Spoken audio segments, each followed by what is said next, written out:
So this bike rack shelf, thought it was a pretty cool creation, and just wanted to show you guys what it looks like when it's installed. So take a look right here.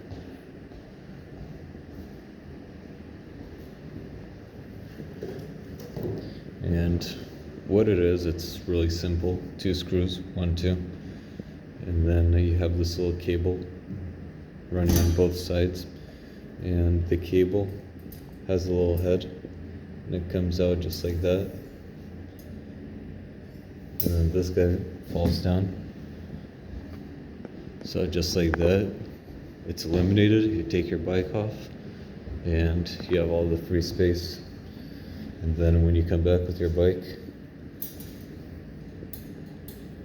so there's that cable, and then that one right there, and you have your 2 little racks right here to hold the bike down, and then you have this little space here so you could throw some keys or your wallet on it or something like that when you're loading your bike up. So yeah, just really compact, really nice. I like this design. I don't think it's made to go up like that because it kind of bows, but still, there it is.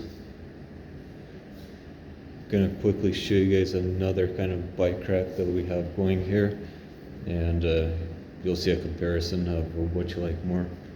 So just 1 second here. All right, and here we are with the other bike rack.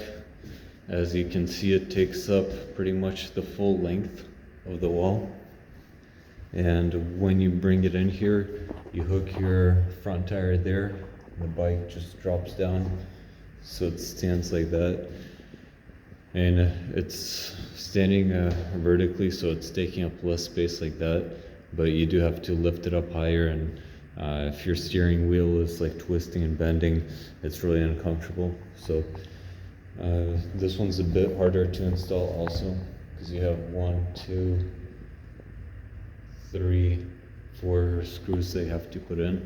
You have to find a stud and do all of that, which is a little bit more work to install. And if you're not using it, then it's just this weird object that's sticking out that you could see from a mile away. So yeah, your call, whichever you like. They both do the same function.